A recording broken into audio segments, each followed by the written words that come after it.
Hey friends, this is Mike, that helpful dad, coming to you with another video in our topic on on outdoor and indoor movie screens and movie projectors. Today we're going to talk about a discussion video that compares the BenQ HT2050 with the Epson Home Cinema 2150. Both of these are around a similar price point of the $500 to $600 to $700 range. Actually, more in the $600 to $700 range right there.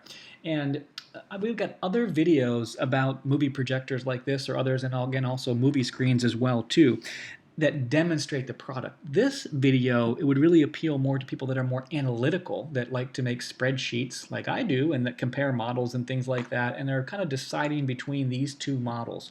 This is a video discussion, so I would love to know your comments on if you have one or the other of these, or you have something else. Why did you choose one or the other? What do you like? What do you not like? Let's start a discussion so that we can all learn together. As far as who I am, my name is Mike. I'm the Helpful Dad here. On YouTube, you can find me at The Helpful Dad, or you can find our website, TheHelpfulDad.com. All the content I publish is free, and these are some of the topics that I write about. Recently, I was interested in the topic of movie projectors and movie screens, because we want to do both indoor and outdoor movie projection. And so when I do topics like that, I just share what I've learned. I'm not an expert by any means. Like I said, I'm just an average Joe. But if you want to know what I've learned, I'm happy to share it with you. So I recently was in the market for movie projectors, and I made a spreadsheet of all the different ones that I was interested in. And I initially started, actually, let me show you the one that I initially started with.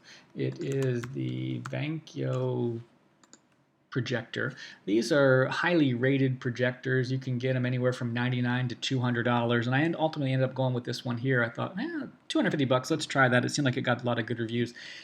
It really didn't work out for me. I wasn't satisfied with it for a variety of reasons. It just didn't seem to have the quality that I wanted. It said it's 4500 lux. Who knows what that really means?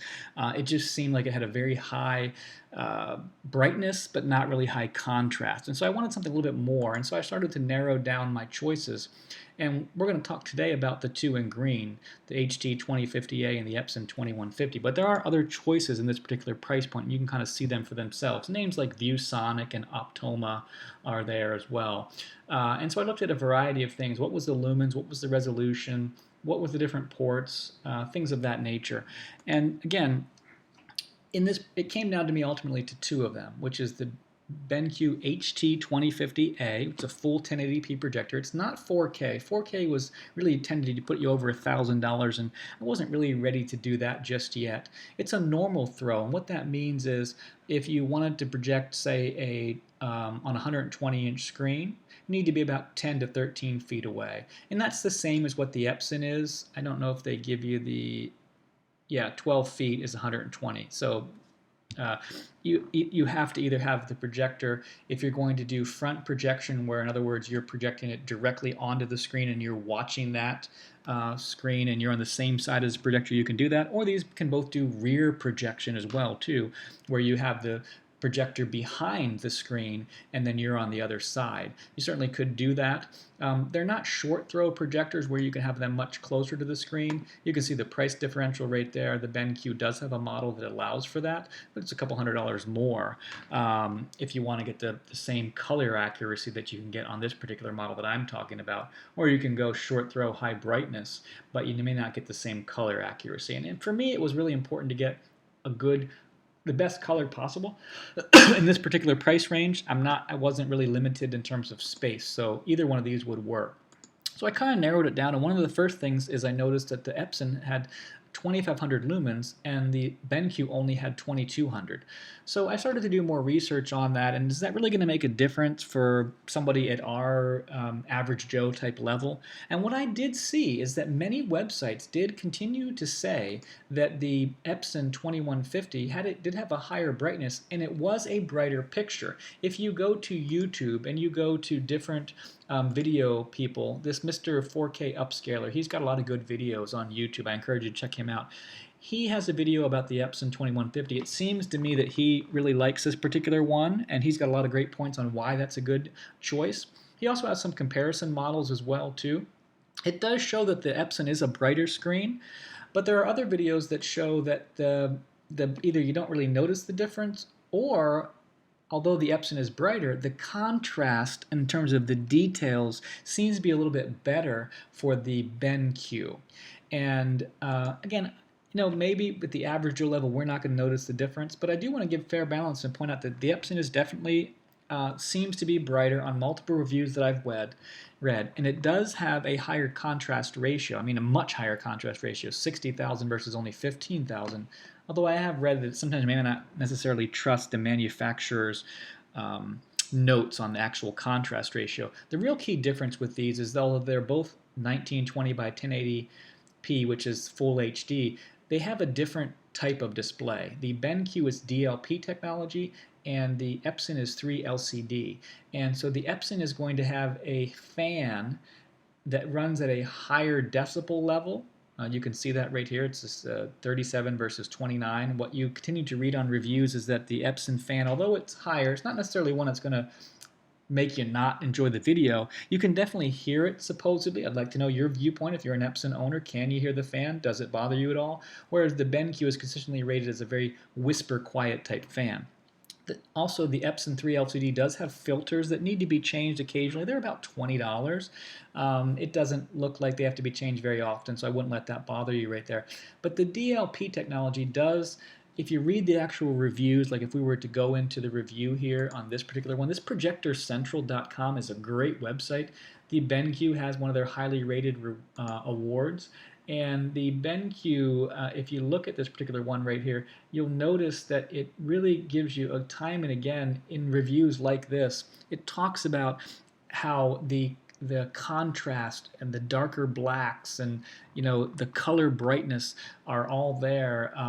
It has various color benefits that are particularly there. All I can tell you is, from an average Joe perspective, the BenQ is really sharp and detailed, and yeah, I encourage you to watch some of our other demonstration videos where you can actually see examples of live sports or movies and things like that, and we show you how that you really get good color contrast right there.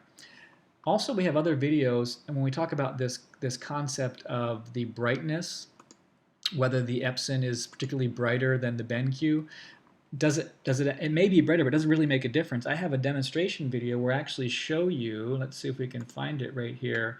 This is the keystone shift video.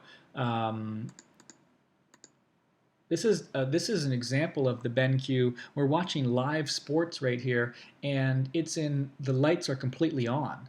And so you may not even recognize that the lights are on in the entire room, and yet we can still see a pretty good picture right there. When I go back to that BenQ one right there, again, not to knock this product, but I had the lights on and it was all washed out. Not so with the BenQ, again, with the lights completely on. When we turn the lights on off, I think later in the video, you might be able to see, let's see if we can get the lights off on the video completely, and we see any kind of a difference right there.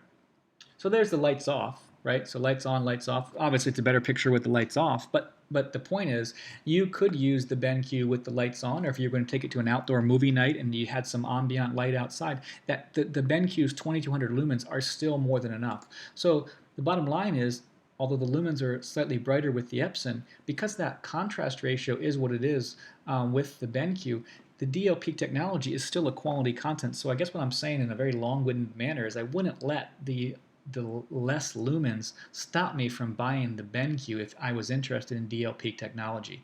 As far as the other things to point out here, the warranty is slightly better with the BenQ. 3 years for parts versus 2 years on the Epson, that's for parts, but the lamp, I believe, is only covered for 90 days on the Epson. And when you read some of the Amazon reviews on the Epson, you will see some people complain about the lamp life running out relatively soon. And one of the positives is that the lamp cost for the Epson is anywhere from $50 to $100. Whereas the lamp replacement cost on the BenQ is over $200. So I would keep that in mind as well too. They believe the lamp is warranted for 1 year with the BenQ, but you might want to check that out just to be sure. Other things I looked at right here was the audio. Now again, both of these have the ability to use audio out, where you would be able to put this through an external speaker system or a receiver, and I probably would want to do that, but I was pleasantly surprised at the 10-watt speaker on the BenQ. In my bonus room upstairs, it filled the whole room. Now, does it have as good of a bass as a receiver is going to? Probably not, but if I was in a pinch and I just didn't want to worry about hooking up something right there, I would be very satisfied with the audio that come out of the projector just by itself. One of the other things that's important to understand, besides just the audio ability, is the ability to zoom in with the lens. The Epson has a slightly greater ability to zoom in with the lens, 1.6 time versus only 1.3 on the BenQ. However, it's not that big of a difference, and I haven't had any issues. The fact that you have any lens zoom ability is good with the BenQ, and I was happy with that. One of the advantages of the Epson is the ability to do wireless right out of the box. So you could cast from your smartphone or laptop or computer directly to the Epson through your wireless network. And that almost made me decide to choose the Epson because I thought, man, if I could just, put a movie up from my phone or my computer, that'd be great. But one of the things I read, and correct me if I'm wrong, if you have the Epson 2150 and what I'm saying is not correct, please make a note and correct me here. It did appear that the benefit of the that casting ability with the NHL technology, which they talk about here, wireless screen mirroring and streaming these movies, appears to be best suited for presentations. Some people complain that the wireless ability through your network was a little bit laggy sometimes on movies, and it was usually best for more PowerPoint presentations. If you agree or disagree, make sure you put that in the comments. The BenQ does not have that ability right out of the box to do wireless networking. There's an adapter you can get, but it's $300. It's almost half the cost of the system to have that, so it's really not cost effective at this particular price point right here. However, the bottom line is with either of these devices, they have the inputs, two HDMI inputs on both of those, and you could simply just plug in there's your inputs here on the Epson. You could just plug in a Roku or a Fire Stick or a Chromecast. In this particular case, put a Chromecast in, and you could just cast it from your phone or your computer that way, and then you can cast movies that way. So that's not really a big deal, and I don't think, unless I'm wrong, and if I am, put that in the comments there, the wireless ability shouldn't dissuade you from one or the other. A big nice feature that both of them have, and this is not the same for everybody in this $500 to $1,000 price point, is something called the keystone and lens shift. You'll notice in this particular column right here, a lot of the models only have vertical keystone. What is the keystone? Well, we have another video about that, but I'll just bring it over to you here real quick. Where is it at here? The keystone. So what this is if you cannot put your screen directly on the same level as your projector, then you may need to get a horizontal or vertical keystone shift ability. Right now I'm demonstrating in this particular video horizontal key shift. So why does this matter? I think there's a picture here that shows you flexible positioning. So if you didn't have it directly on like this, if you put it to the side, you're going to need the ability to adjust that lens picture. And vertical keystone ability would mean on the same plane, horizontal plane, but you have it offset to the left or the right. Then you also have vertical. So vertical would be beneficial if you were to mount the projector up above and you were pointing it down, or you had it below and you were pointing it up. You'd want vertical keystone shift ability. A vertical keystone ability. Then there's also something called lens shift, which I demonstrate later in this particular video. You can see the screen moving up and down. That just moves it directly up or directly down. It doesn't actually change the angles at all like the keystone does. So the point is that both of these models give you the ability to have the keystone ability with the lens shift ability. Although some people did complain that the lens shift ability wasn't at the same depth that on the Epson as it was at the BenQ. I'd be interested to know what you have to say on that. In terms of, let's see what else is here. Both had about similar lamp life. Both had the same speaker. Both had 3D, although that wasn't really important to me. The inputs were largely the same. Again, the main difference being the wireless on the Epson. No audio in on the Epson, which may or may not be an issue, and also no 12 volt if that's a concern to you as well too. But the rest, and also no composite video if you wanted to do some older technology. But other than that, I think also the video game lag was about the same as well too, but I could be wrong on that. In terms of the picture though, the picture quality, if you read the different sites, it does appear that the picture quality might be slightly better with the BenQ, but at the average Joe level, we may not know the difference. So then I will tell you that I ultimately chose the BenQ, which I recently purchased, and I'm very happy that I did. I love the color accuracy. If you look at the demonstration videos that we have, the other videos, you'll see some really quality pictures there on the BenQ. I love the inputs. I really love the ability to, the audio was very good for me, so I'm very happy with my purchase of the BenQ. But I do believe the Epson would be a great choice as well too, and I'd love to know what you have to say.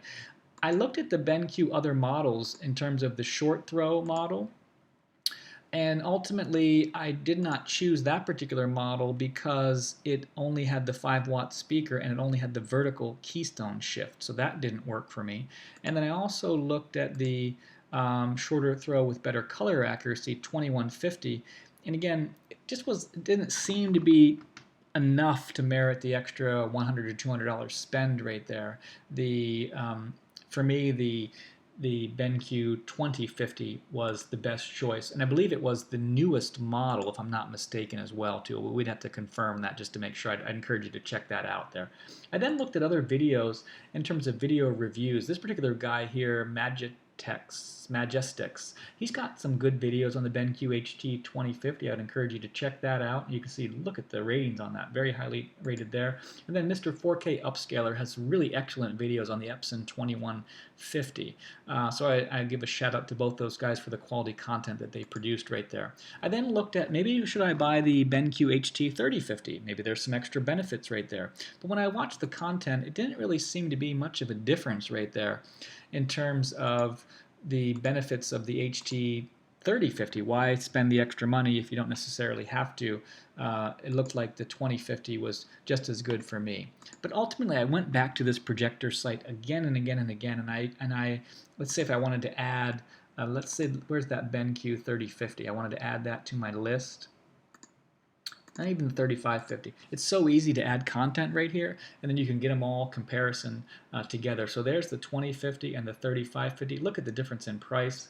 Even the 3050 is a little bit more, and they had less lumens, although more content here. This 3550 is a 4K. Now, if you want to spend double the amount, you can go for 4K. I'm going to wait for wait for it to come out a little bit cheaper before I go that route. Also, the 3050 is an older model, as I said. That's from 2015, and the 3550 is from April 2019, so this year. But the BenQ 2050a has been out for about a little over a year now, and again, very highly rated. So ultimately, this video is way too long already, so I don't know if anyone's even watching, but if you are, then I applaud you for being an analytical person like me. You will love the spreadsheet that I did, and I'm sure you've done them as well too. I went with the BenQ HT2050. I'm very happy that I did, but I would really love to know from those Epson users out there, or particularly if you had both, why you chose one or the other. Thanks for watching. Have a great day.